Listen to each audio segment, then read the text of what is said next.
एक ऐसी वैश्विक महामंदी जो आधुनिक समय में इस समय से पहले कभी नहीं देखी गई। जी हाँ, आपने सही गेस किया है। आज मैं 1929 के डिप्रेशन के बारे में बात करने वाली हूँ। आज के पूरे लेक्चर में हम समझेंगे कि ये पूरा डिप्रेशन का जो मामला है या फिर ये इतनी जो महामंदी जिसको मैं बोल रही हूँ ये क्यों आई। उसके साथ साथ हम ये भी समझेंगे कि ये जो स्टॉक मार्केट क्राइसिस का जो पूरा मसला है, इसका क्या मतलब है, हम इससे क्या समझते हैं, ये क्या एग्जैक्टली और क्यों एग्जैक्टली हुआ। और उसके बाद towards the end of our lecture के एंड में हम ये जानेंगे कि प्रेसिडेंट रूजवेल्ट ने क्या कुछ कदम उठाए जिसकी वजह से ये ग्रेट डिप्रेशन से यूएस और फिर पूरा जो विश्व है वो उभरने की उन्होंने या फिर हम सब ने बेसिकली कोशिश करी या फिर हम धीरे धीरे उभरना शुरू हुए। तो ये जो पूरी कहानी है ये शुरू होती है वर्ल्ड वॉर 1 से, जैसा कि आप यहाँ पर देख सकते हो। वर्ल्ड वॉर 1 में मैं यहाँ पर दो कंट्रीज की बात करने वाली हूँ। पहला है यूरोप और उसके बाद मैं बात करूंगी, पहला है यूरोप और यूएस। देखिए, जब वर्ल्ड वॉर 1 नहीं था, मतलब वर्ल्ड वॉर से पहले क्या होता था कि यूरोप जो है वो बहुत सारे अलग अलग देशों को एक्सपोर्ट करता था। यूरोप, आपको पता है यूरोप में इतनी सारी ये सारी कंट्रीज हैं, जर्मनी, स्पेन, इतनी बड़ी बड़ी इटली, इतनी बड़े बड़े यहाँ पर कंट्रीज हैं। ये कंट्रीज क्या करते थे, एक्सपोर्ट करते थे विश्व में अलग अलग देशों को। ठीक है जी। अब क्या हुआ कि यूरोप ने ये जो अपना एक्सपोर्ट है या फिर आप बोल सकते हो यूरोप में कुछ मंदी आई और उन्होंने सामान बेचना बंद कर दिया। यही अपॉर्चुनिटी थी यूएस के पास, किसके पास, अमेरिका के पास, कि वो अपना सामान अब बेचना शुरू कर सकता है यूरोप की जगह, यूरोप में भी और बाकी और देशों में भी। तो ये जगह ली, ये स्थान ली यूएस ने, अमेरिका ने ये जगह ले ली। अब अमेरिका ने एक्सपोर्ट करना शुरू कर दिया बहुत सारे अलग अलग कंट्रीज को, इंक्लूडिंग यूरोप। ठीक है जी। तो ये इसको एक्सपोर्ट करना शुरू कर दिया इन्होंने। स्पेशली अमेरिका जो है, स्पेशली आर्म्स का एक्सपोर्ट करना शुरू कर दिया अमेरिका ने। किसको, यूरोपियन कंट्रीज को और बाकी और भी देशों को। अगर किसी को नहीं पता है, अगर किसी को आप बोल सकते हो यूएस के आर्म्स एक्सपोर्ट के बारे में नहीं पता है, उन सब के लिए मैं यहाँ पर ये जानकारी दे देना चाहती हूँ कि यूएस जो है वो ग्लोबली जो है आर्म्स एक्सपोर्टर में टॉप पोजीशन होल्ड करता है। जैसा कि आप यहाँ पर देख सकते हो 37% जो है आर्म्स का एक्सपोर्ट यूएस को जाता है। उसके बाद सेकेंड नंबर पर जो देश आता है वो है रशिया, फिर है France, Germany, China, UK, Spain और इजराइल। तो आपको यूएस जो है ये यहाँ पर याद रखना है। तो मैं बोल रही थी कि यूएस ने जो है वो अपना आर्म्स और बाकी और बहुत सारी चीजें एक्सपोर्ट करना शुरू करती, किसको, यूरोपियन कंट्रीज को और बाकी बहुत सारे देशों को। अब क्या हुआ, वर्ल्ड वॉर जो है वो खत्म हो गया। ठीक है जी। वर्ल्ड वॉर खत्म हुआ तो ये जो कंट्री की जो मैं बात कर रही थी, यूरोप की जो मैं बात कर रही थी, इन्होंने उभरना शुरू किया धीरे धीरे और इन्होंने जो ये यूएस से सामान ले रहे थे वो धीरे धीरे कम करना शुरू कर दिया। अब यूएस को इस चीज से दिक्कत होगी, यूएस की इकोनॉमी इस चीज से प्रभावित होगी, डेफिनेटली प्रभावित होगी। ठीक है। अगर कोई भी किसी का एक्सपोर्ट कम हो जाता है, उस देश के ऊपर प्रभाव पड़ता है, तो ये बेसिकली उन पे प्रभाव पड़ा। बट प्रभाव पड़ने से पहले मैं आपको थोड़ा सा और पीछे लेके जाना चाहती हूँ। जब यूएस जो है वो एक्सपोर्ट कर रहा था, उसके मैं कुछ फिगर्स दिखाना चाहती हूँ कि यूएस जब जिस टाइम पर एक्सपोर्ट कर रहा था तो काफी ज्यादा आप बोल सकते हो कि उनका जो इकोनॉमी जो है उस टाइम पर बहुत ज्यादा बढ़ गया था, क्योंकि आर्म्स एक्सपोर्ट कर रहे हैं, बहुत सारे मैन्युफैक्चरिंग प्रोडक्ट्स वो एक्सपोर्ट कर रहे हैं। 42% उनकी इकोनॉमी बढ़ गई थी और उनका जो स्टॉक मार्केट की वैल्यू है वो 218% बढ़ गया था, जो कि 7 सालों में 20% का इंक्रीज जिसमें देखा गया था। तो आप ये इमेजिन कर सकते हो कि एक इकोनॉमी, एक ऐसा देश जो इतनी स्पीड से बढ़ रहा है, उसके साथ ऐसा क्या हुआ होगा कि वो उसके वहां पर इतनी ज्यादा महामंदी जैसी सिचुएशन आ गई। ये हम आगे जानेंगे कि क्या एग्जैक्टली हुआ। ठीक है जी। अब क्या होता है कि यूरोप ने, मैंने जैसा कि आपको बताया, एक्सपोर्ट लेना बंद कर लिया। अब क्या हुआ, यूएस के ऊपर इस चीज का प्रभाव पड़ा। ठीक है। यूएस का सामान एक्सपोर्ट हो नहीं पा रहा था। ठीक है जी। यूएस का सामान एक्सपोर्ट नहीं हो पा रहा था। यूएस के किस किस चीज़ों पर इम्पैक्ट पहुंचेगा, यूएस के बैंकों पर इम्पैक्ट पहुंचेगा, यूएस के मैन्युफैक्चरिंग, यूएस के कंपनीज पर इम्पैक्ट पहुंचेगा। ठीक है। बहुत सारी कंपनीज ने बैंकों से लोन लिए हुए थे क्योंकि प्रोडक्शन इस टाइम पे बढ़ रहा था, राइट, एक्सपोर्ट यहाँ पर बढ़ रहा था। तो कंपनीज ने क्या किया, बहुत सारा लोन लेना शुरू कर दिया और बहुत सारा सामान बनाना शुरू कर दिया, बना के वो बेचना शुरू कर दिया, ठीक है, और ये इकोनॉमी को इतना बढ़ा तो दिया, ठीक है, बट शायद ये नहीं सोचा कि जब थोड़ी मंदी आएगी तब हम ये जो इतना भारी भयंकर लोन ले रहे हैं और अगर मंदी आ गई तो इसको कैसे चुकाएंगे। ना ये कंपनी ने सोचा, ना ये बैंकों ने सोचा। बैंकों ने भी कोलेटरल फ्री लोन कंपनियों में ऐसे ही बांट दिए, कोई रेगुलेशंस ही नहीं रखे, कोई अच्छी तरह निगरानी ही नहीं रखी। तो आप देख रहे हो यहां से प्रॉब्लम ऑलरेडी शुरू हो चुकी है। हालांकि यहाँ पर रियलाइज नहीं हो रहा है, पर प्रॉब्लम यहीं से शुरू हुई है जब इतना ज्यादा लोन लेना कंपनीज ने, लोगों ने शुरू किया। और सिर्फ कंपनीज ने ही नहीं, लोगों ने भी लोन लेना शुरू किया, क्योंकि आप देख रहे हो स्टॉक मार्केट, यहां पर मैं आपको बता रही हूँ स्टॉक मार्केट की वैल्यू कितनी ज्यादा बढ़ रही है। तो लोगों ने अपने घर तक बेच के जो है स्टॉक मार्केट में लगाना शुरू कर दिया, क्योंकि रिटर्न्स बहुत ज्यादा आ रहे थे इस टाइम पे, बहुत तगड़े रिटर्न्स आ रहे थे, तो लोगों ने ये सब करना शुरू किया, राइट। बट क्या हुआ, यूरोप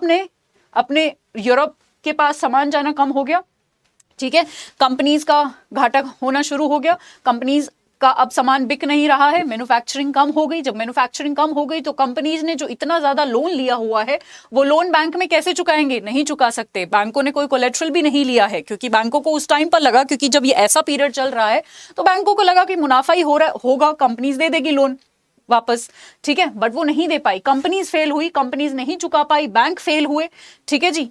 जो आम आदमी था जिन्होंने अपने स्टॉक में लगाए थे, स्टॉक मार्केट की जो, या फिर आप बोल सकते हो जो ये वैल्यू है, ये क्रैश करी तो वो पैसा डूबा। तो हर तरीके से कहीं ना कहीं, हर तरीके से आप यहां पर देख पा रहे होंगे कि घाटा ही घाटा हो रहा है। तो इन्हीं सब चीजों की वजह से, इन्हीं सब चीजों की वजह से, जैसा कि आप यहां देख सकते हो कि वॉल स्ट्रीट, जहां पर हम ये जो इनका पूरा जो ट्रेडिंग होता है, वो स्टॉक मार्केट जिसको हम बोलते हैं, वो क्रैश कर गया, ठीक है जी। और यही शुरुआत थी इस ग्रेट डिप्रेशन की, जो आज तक भी हम एक एग्जाम्पल के तौर पर पढ़ते हैं, 1929 का, जो कि 39 तक चला था। हालांकि ये इसके बाद भी थोड़ा बहुत काफी इसके आफ्टर इफेक्ट्स देखने को मिले, बट हम 1929 से 39, ये 10 साल का पीरियड यहां पर देख सकते हैं। मैंने शुरू में ही बता दिया कि हमने इसको ग्रेट डिप्रेशन का नाम क्यों दिया है, क्योंकि इतने ये आधुनिक समय में या फिर इतने मॉडर्न टाइम्स में, पिछले आप बोल सकते हो जब से ये मॉडर्न टाइम शुरू हुआ है, तब से इतनी बड़ी महामंदी कभी भी नहीं देखी गई है, इसलिए हमने इसको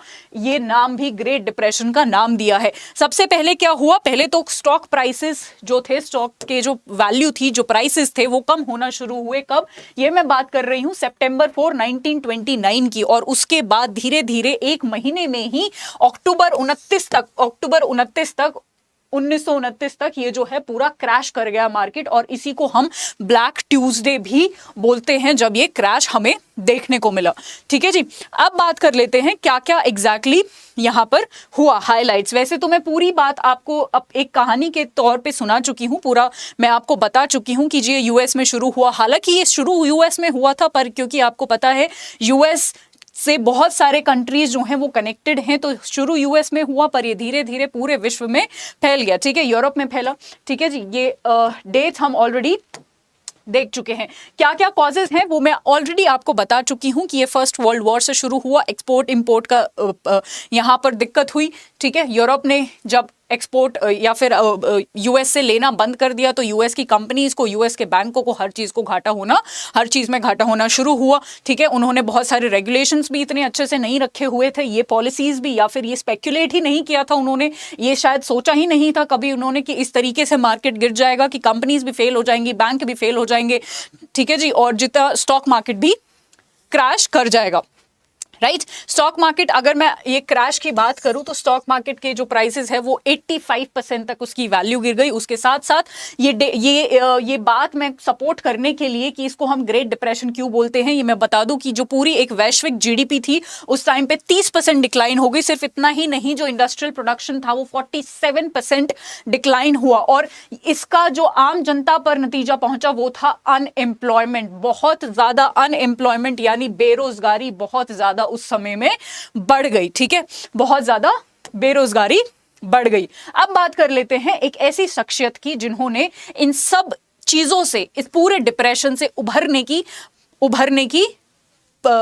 के लिए, या फिर आप बोल सकते हो पॉलिसीज बनाई, जिसने बहुत सारी चीजें बहुत सारा हेल्प करी पूरे विश्व की, स्पेशली यूएस की, इस पूरे इकोनॉमी क्राइसिस से उभरने की। उससे पहले मैं फ्रैंकलिन रूजवेल्ट जो प्रेसिडेंट थे उन पर जाऊं, उससे पहले मैं आपको बताना चाहती हूँ कि ऐसा नहीं है कि इनसे पहले कोई स्टेप्स नहीं उठाए गए। इनसे पहले भी जो प्रेसिडेंट थे जैसे हर्बर्ट हुवर थे, उन्होंने भी काफी सारे स्टेप्स उठाए, पर वो जो स्टेप्स थे वो बहुत ज्यादा हेल्पफुल नहीं रहे। फाइनली रूजवेल्ट ने एक बहुत बड़ी वो पॉलिसी के साथ आए जिसको हम फेमसली न्यू डील के साथ जानते हैं। आइए हम ये जान लेते हैं कि न्यू डील में उन्होंने एग्जैक्टली क्या क्या ऐसा करा था जिसकी वजह से ये पूरे वैश्विक स्तर पे एक तरीके से आप बोल सकते हो, या फिर यूएस में स्पेशली लोगों की हेल्प हुई इस क्राइसिस से उभरने के लिए।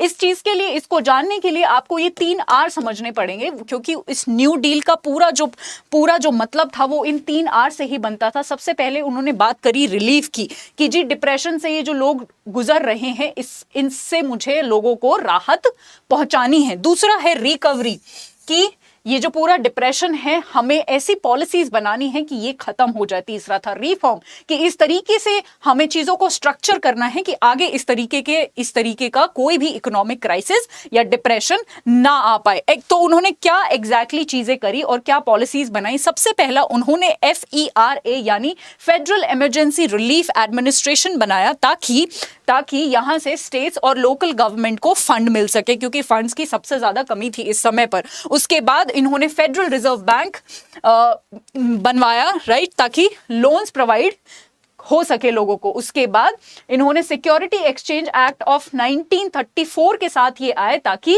लाइसेंस टू स्टॉक एक्सचेंजेस और ये बेसिकली रेगुलेशंस स्टॉक मार्केट पे, स्टॉक एक्सचेंजेस पे थोड़ा अच्छे से हो सके। उसके बाद नेशनल इंडस्ट्रियल रिकवरी एक्ट के साथ आए, ताकि जितने भी वर्कर्स हैं उनकी तनख्वाह बढ़ाई जा सके और उनके जो वर्किंग आवर्स हैं उनको कहीं ना कहीं कम किया जा सके। एग्रीकल्चर के लिए भी इन्होंने काफी सारे स्टेप्स उठाए, क्योंकि फार्मर्स को भी ऐसा नहीं है कि जिन्होंने स्टॉक में इन्वेस्ट किया था उन्हीं को घाटा हुआ था, नहीं, फार्मर्स को भी कहीं ना कहीं इस पूरे डिप्रेशन से काफी ज्यादा कुछ उन्होंने भी काफी कुछ झेला था, ठीक है। तो फार्मर्स को भी कॉम्पनसेट करने के लिए, उनके एग्रीकल्चरल प्राइसेस को बढ़ाने के लिए भी ये एक स्कीम के साथ आए। उसके बाद वर्क आवर्स, ये मैं बता चुकी हूं ऑलरेडी कि वर्क आवर्स को इन्होंने कम किया। उसके बाद फेडरल डिपॉजिट इंश्योरेंस कॉर्पोरेशन के साथ ही आए, और उसके बाद सिक्योरिटी एक्सचेंज कमीशन, ताकि स्टॉक मार्केट्स को कहीं ना कहीं रेगुलेट कर सके। काफी ज्यादा रेगुलेशंस की कमी हमें देखी बैंक्स में, स्टॉक मार्केट में, जिसकी वजह से ये सब हुआ। तो उनको रेगुलेट करने के लिए भी इन्होंने काफी सारे स्टेप्स उठाए। सिर्फ इतना ही नहीं, आप यहां पर देखिए, सिर्फ इतना ही नहीं, इन्होंने आते ही 4 दिन की बैंक की हॉलिडे डिक्लेयर कर दिया, ताकि लोग जो है वो और ज्यादा विड्रॉ ना कर सके, क्योंकि पैसे की वैसे ही कमी हो रही थी। बैंकों के पास पैसा नहीं था, लोगों के पास पैसा नहीं था, और लोग तो अपना पैसा लेने के लिए बैंक्स में जाएंगे, बट बैंकों के पास है ही नहीं। उन्होंने इंटरेस्ट दिया हुआ था कंपनीज को, और कंपनी वापस चुका नहीं पाई, क्योंकि कंपनी का मैन्युफैक्चरिंग यूनिट ही बंद हो गया। कंपनी अब मैन्युफैक्चर कर ही नहीं रही है। क्यों नहीं कर रही है? क्योंकि अब वो एक्सपोर्ट ही नहीं कर पा रही है। तो आप ये साइकिल जरूर समझिए। उसके बाद जो है, जितने भी इंसॉल्वेंट बैंक थे, जो बैंक करप्ट हो चुके थे, उन्होंने इसको बंद कर दिया। उसके बाद लोगों से ये रिक्वेस्ट करी और लोगों को ये आश्वासन दिलाया कि प्लीज आप जो अपना पैसा है वो बैंकों में, जितना भी जो भी पैसा है वो बैंक्स में आप डालिए, और आप एकदम सुनिश्चित फील करिए आपका ये पैसा जो है अब नहीं डूबेगा। तो अपने कॉन्फिडेंस में इन्होंने लोगों को लिया और लोगों ने डालना भी शुरू किया ये पैसे, ठीक है। उसके बाद लिकर पे बैन लगा हुआ था, वो लिकर बैन भी इन्होंने हटा दिया, ताकि स्टेट का जो है कहीं ना कहीं रेवेन्यू जनरेट हो। तो ये सारे कुछ कदम थे जो इन्होंने आते ही उठाए, जो डेफिनेटली हेल्प करे। हालांकि बहुत सारे क्रिटिक्स ये कहते हैं कि रूजवेल्ट की जो पॉलिसीज थी ये कभी पूरी तरीके से इंप्लीमेंट हो ही नहीं पाई, बट हम इस चीज से बिल्कुल नहीं नकार सकते कि बहुत सारी चीजें इन्होंने जो लाई, बहुत सारी पॉलिसीज इन्होंने जो लाई, वो कहीं ना कहीं डेफिनेटली हेल्प करे हैं उस डिप्रेशन से उभरने में। हालांकि बहुत समय लग गया या फिर बहुत टाइम लग गया इस पूरी सिचुएशन से उभरने में, बट ये पॉलिसीज ने कहीं ना कहीं डेफिनेटली हेल्प करी है। आज के लिए इतना ही। आई होप आपको ये लेक्चर पूरा अच्छा लगा होगा, आपको काफी कुछ चीजें जानने को मिली होंगी। कल मैं फिर कुछ बर्निंग और फिर कुछ इंपॉर्टेंट इश्यूज और कुछ इंपॉर्टेंट मुद्दों के साथ आऊंगी। आज के लिए इतना ही, कल हम फिर से मिलते हैं। Till then stay tuned. Thank you so much.